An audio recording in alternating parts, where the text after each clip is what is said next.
ಓಂ ಶ್ರೀ ಗುರುಭ್ಯೋ ನಮಃ. ಶ್ರೀ ಕಾಲಭೈರವಾಯ ನಮಃ. ಓಂ ಶ್ರೀ ದುರ್ಗಾಯ ನಮಃ. ಜೂನ್ 2026 ಈ ಒಂದು ತಿಂಗಳನ್ನು ಮಕರ ರಾಶಿಯವರಂತೂ ತುಂಬ ದಿನಗಳಿಂದ ಎದುರು ನೋಡ್ತಾ ಇದ್ರು. ಯಾಕಂದರೆ ಜೂನ್ ನಂತರ ಇವರ ಜೀವನದ ದಿಕ್ಕೆ ಬದಲಾಗುತ್ತೆ, ಎಷ್ಟು ವರ್ಷದ ಒಂದು ಪರಿಶ್ರಮಕ್ಕೆ ತಕ್ಕ ಪ್ರತಿಫಲ ಸಿಗುತ್ತೆ ಅಂತ. ಹೌದು, ಮಕರ ರಾಶಿಯವರ ಒಂದು ಅತ್ಯಂತ ಪ್ರಮುಖ ಹಾಗೆ ಮಹತ್ವದ ತಿರುವಿಕೆಯನ್ನು ನೀಡುವಂತಹ ಕಾಲ ಬಂದಿದೆ. ಈ ತಿಂಗಳು ಸಂಭವಿಸುವಂತಹ ಅತ್ಯಂತ ದೊಡ್ಡ ಗ್ರಹ ಬದಲಾವಣೆ ನಿಮ್ಮ ಜೀವನದ ಹಲವು ಕ್ಷೇತ್ರಗಳಲ್ಲಿ ಒಂದು ರೀತಿ ಸಕಾರಾತ್ಮಕ ಬದಲಾವಣೆಯನ್ನು ಕೂಡ ತರಲಿದೆ. ಹಾಗಾದರೆ ಪ್ರಮುಖ ಗ್ರಹಗಳ ಸಂಚಾರ ಹೇಗಿದೆ? ಗುರು ಸಂಚಾರ ಇದು ಮಕರ ರಾಶಿಗೆ ಮಹತ್ವದ ಬದಲಾವಣೆಯನ್ನು ನೀಡುತ್ತೆ. ಜೂನ್ 2, 2026 ಗುರು ಭಗವಾನ್ ಮಿಥುನ ರಾಶಿಯಿಂದ ಕಟಕ ರಾಶಿಗೆ ಅಂದರೆ ನಿಮ್ಮ ರಾಶಿಯಿಂದ 7ನೇ ಮನೆಗೆ ಪ್ರವೇಶ ಮಾಡಿ ಉಚ್ಚ ಸ್ಥಾನವನ್ನು ಪ್ರವೇಶ ಮಾಡ್ತಾ ಇದ್ದಾರೆ. ಇದು ಮಕರ ರಾಶಿಯವರಿಗೆ ಅತ್ಯಂತ ದೊಡ್ಡ ರಾಜಯೋಗ ಹಾಗೆ ಶುಭ ಫಲಗಳನ್ನು ನೀಡುವಂತಹ ಸಂಚಾರ ಆಗಿದೆ. ಶನಿ ಸಂಚಾರ ನೋಡೋದಾದರೆ ಶನಿದೇವ ನಿಮ್ಮ ರಾಶಿಯಿಂದ ದ್ವಿತೀಯ ಭಾವದಲ್ಲಿ ಅಂದರೆ ಕುಂಭರಾಶಿಯಲ್ಲಿ ಧನಸ್ಥಾನದಲ್ಲಿ ಮುಂದುವರಿಯಲಿದ್ದಾರೆ. ಇದು 7ರ ಶನಿಯ ಕೊನೆಯ ಹಂತದ ಪ್ರಭಾವ ಆಗಿರೋದು. ಜೊತೆಗೆ ಸೂರ್ಯ ಸಂಚಾರ ಜೂನ್ 15ರವರೆಗೆ ಪಂಚಮ ಭಾವದಲ್ಲಿದ್ದು ವೃಷಭದ ನಂತರ ಜೂನ್ 15ಕ್ಕೆ 6ನೇ ಮನೆ ಅಂದರೆ ನಿಮ್ಮ ರಾಶಿಯಿಂದ ಮಿಥುನ ರಾಶಿಗೆ ಪ್ರವೇಶ ಮಾಡ್ತಾರೆ. ಶುಕ್ರ ಸಂಚಾರ ಜೂನ್ 8ರಂದು ಶುಕ್ರ ಕಟಕ ರಾಶಿಗೆ ಅಂದರೆ 7ನೇ ಮನೆಗೆ ಪ್ರವೇಶ ಮಾಡೋದ್ರಿಂದ ಗುರು ಗ್ರಹದೊಂದಿಗೆ ಯುತಿಯನ್ನು ಸಾಧಿಸಲಿದ್ದಾರೆ. ಮಂಗಳ ಜೂನ್ 21ರವರೆಗೆ ಮಂಗಳನು ಮೇಷರಾಶಿಯಲ್ಲಿದ್ದು 4ನೇ ಮನೆ ನಂತರ ವೃಷಭ ರಾಶಿಗೆ ಅಂದರೆ ನಿಮ್ಮ 5ನೇ ಮನೆ ವೃಷಭ ರಾಶಿಗೆ ಪ್ರವೇಶ ಮಾಡ್ತಾರೆ. ರಾಹು ಮೀನ ರಾಶಿಯಲ್ಲಿ ಅಂದರೆ ನಿಮ್ಮ ರಾಶಿಯಿಂದ 3ನೇ ಮನೆಯಲ್ಲಿದ್ದು ಕೇತು ಕನ್ಯಾ ರಾಶಿಯಲ್ಲಿ 9ನೇ ಮನೆಯಲ್ಲಿ ಸಂಚಾರ ಮಾಡ್ತಾ ಇದ್ದಾರೆ. ಇದಿಷ್ಟು ಗ್ರಹಗಳ ಒಂದು ಪ್ರಮುಖ ಸಂಚಾರ. ಆದರೆ ಯಾವ್ಯಾವ ವಿಚಾರದಲ್ಲಿ ಯಾವ್ಯಾವ ರೀತಿಯ ಪರಿಣಾಮವಿರುತ್ತೆ ಅಂತ ನೋಡೋಣ.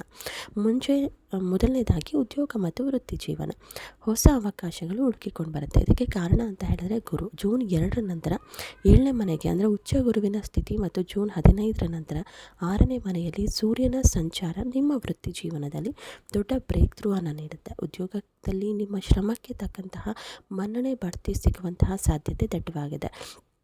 ಸೊ ಉದ್ಯೋಗದಲ್ಲಿ ತುಂಬ ಪ್ರೆಷರ್ ಆಗ್ತಿದೆ, ಕಿರಿಕಿರಿ ಆಗ್ತಿದೆ, ಚೇಂಜ್ ಮಾಡಬೇಕು, ಪ್ರಮೋಷನ್ ಸಿಗ್ತಿಲ್ಲ ಅಂತ ಅನ್ನೋರು ದಯವಿಟ್ಟು ಜೂನ್ 15ರವರೆಗೂ ಕೂಡ ಸಮಾಧಾನವಾಗಿದ್ದು ಬಂದಿದ್ದನ್ನು ಕೆಲಸ ಮಾಡ್ಕೊಂಡು ಹೋಗೋದು ಬೆಟರ್. ಬಿಸ್ನೆಸ್ ಮತ್ತು ಪಾರ್ಟ್ನರ್ಶಿಪ್ ನೋಡೋದಾದರೆ ಹೊಸ ವ್ಯಾಪಾರ ಯೋಜನೆಗಳನ್ನು ಆರಂಭಿಸೋದಕ್ಕೆ ಅಥವಾ ಹೊಸ ಒಪ್ಪಂದಗಳಿಗೆ ಸಹಿ ಹಾಕೋದಕ್ಕೆ ಜೂನ್ 1 ಮತ್ತು 3ನೇ ವಾರ ಅತ್ಯಂತ ಸೂಕ್ತ ಆಗಿರೋದ್ರಿಂದ creative field, marketing, social media ಅಥವಾ ಡಿಜಿಟಲ್ ಕಂಟೆಂಟ್ ರಂಗದಲ್ಲಿರುವವರಿಗೆ ಅತ್ಯುತ್ತಮ ಜನಪ್ರಿಯತೆ ಮತ್ತು ಹೊಸ ಪ್ರಾಜೆಕ್ಟ್ಗಳು ಕೂಡ ನಿಮ್ಮನ್ನು ಅರಸಿ ಬರಲಿದೆ. ಇದಷ್ಟೇ ಅಲ್ಲ, ಜೂನ್ ಮಧ್ಯಭಾಗದ ನಂತರ ಹಿರಿಯ ಅಧಿಕಾರಿಗಳಿಂದ ಹಾಗೆ ಸಹೋದ್ಯೋಗಗಳಿಂದ ನಿಮಗೆ ಉತ್ತಮ ಪ್ರೋತ್ಸಾಹ ಕೂಡ ಸಿಗುತ್ತೆ. ಹಾಗಾದರೆ ಆರ್ಥಿಕ ಪರಿಸ್ಥಿತಿ ಯಾವ ರೀತಿ ಇರೋದಿದೆ? ಲಾಭ ಮತ್ತು ಹಳೆಯ ಬಾಕಿ ವಸೂಲಿಯಾಗುತ್ತೆ. ಯಾಕಂದರೆ ಉಚ್ಚ ಗುರುವಿನ ದೃಷ್ಟಿ ನಿಮ್ಮ ಲಾಭಸ್ಥಾನ ಹಾಗೆ ರಾಶಿ ಮೇಲೆ ಇರೋದ್ರಿಂದ ಆರ್ಥಿಕ ಪರಿಸ್ಥಿತಿ ನಿಮಗೆ ಸುಧಾರಿಸುತ್ತೆ. ಜೂನ್ 21ರ ಮುಂಚಿತವಾಗಿ ಹಳೆ ಸಾಲ ಅಥವಾ ಬಾಕಿ ಉಳಿದಂತಹ ಹಣ ಕೂಡ ಕೈ ಸೇರೋ ಸಾಧ್ಯತೆ ಇದೆ. 2ನೇ ಮನೆಯಲ್ಲಿ ಶನಿ ಮತ್ತು ರಾಹುವಿನ ಪ್ರಭಾವ ಇರೋದ್ರಿಂದ ನೀವು ಮಾಡಬೇಕಾಗಿರೋದೇನೆಂದರೆ ಆದಾಯ ಬಂದಷ್ಟೇ ವೇಗವಾಗಿ ಅನಿರೀಕ್ಷಿತ ಖರ್ಚುಗಳು ಬರುತ್ತೆ. ಆಸ್ತಿ ಅಥವಾ ಹೂಡಿಕೆಯ ವಿಷಯದಲ್ಲಿ ತಜ್ಞರ ಸಲಹೆಯನ್ನು ಪಡೆದು ಮುಂದುವರಿಯೋದು ಒಳ್ಳೆಯದು. ಶೇರ್ ಮಾರ್ಕೆಟ್ನಲ್ಲಿ ಅತಿ ಧಾವಂತದ ನಿರ್ಧಾರಗಳು ಬೇಡ ಅಂತ ಅನ್ನೋದು ನಮ್ಮ ಒಂದು ಸಲಹೆ. ಇನ್ನು ಕೌಟುಂಬಿಕ ಮತ್ತು ವೈವಾಹಿಕ ಜೀವನ ನೀಡೋದಾದರೆ 7ನೇ ಮನೆಯಲ್ಲಿ ಗುರು ಮತ್ತು ಶುಕ್ರನ ಶುಭ ಯುತಿ ನಿಮ್ಮ ವೈಯಕ್ತಿಕ ಜೀವನದಲ್ಲಿ ಸಕಾರಾತ್ಮಕ ಬದಲಾವಣೆಯನ್ನು ತರುತ್ತೆ. ಕಳೆದ ಕೆಲ ದಿನಗಳಿಂದ ಇದ್ದಂತಹ ಕೌಟುಂಬಿಕ ಭಿನ್ನಾಭಿಪ್ರಾಯಗಳು ಕೂಡ ದೂರ ಆಗುತ್ತೆ. ಹಾಗೆ ತಲ್ಲಣಗಳು ತಿಳಿಯಾಗೋದಕ್ಕೆ ಪರಸ್ಪರ ಭಾವನಾತ್ಮಕ ಒಡನಾಟ ಹೆಚ್ಚಾಗೋದಕ್ಕೂ ಕೂಡ ಈ ಒಂದು ಕಾಲ ಪೂರಕ ಆಗಿದೆ. ಇದರ ಜೊತೆಗೆ ಮಕ್ಕಳ ವಿಚಾರ, ಶಿಕ್ಷಣ ಮತ್ತು ಹೊಸ ಆರಂಭಗಳ ಕುರಿತಾಗಿದ್ದಂತಹ ಆತಂಕಗಳು ಕೂಡ ದೂರ ಆಗುತ್ತೆ.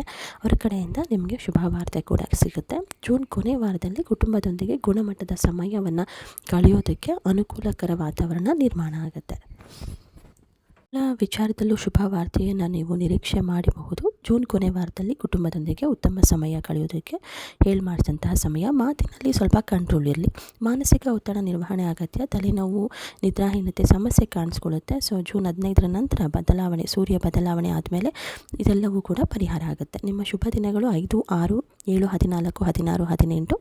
ಹಾಗೆ ರಾಹುಕಾಲದ ಅವಧಿಯಲ್ಲಿ ಯಾವುದೇ ಒಪ್ಪಂದವನ್ನು ಮಾಡಿಕೊಳ್ಳದೆ ಇರೋದು ಒಳ್ಳೆಯದು. ಸರಳ ಪರಿಹಾರ ಅಂದರೆ ಮಕರ ರಾಶಿಯ ಅಧಿಪತಿ ಶನಿದೇವ ಆಗಿರೋದ್ರಿಂದ ಶನಿವಾರದಂದು ಶಿವನಿಗೆ ಅಥವಾ ಆಂಜನೇಯನಿಗೆ ದೀಪವನ್ನು ಹಚ್ಚಿ ಪ್ರಾರ್ಥನೆ ಮಾಡೋದು, ಗುರುವಾರದಂದು ಹಳದಿ ಬಣ್ಣವನ್ನು ಧರಿಸೋದು ಒಳಿತು.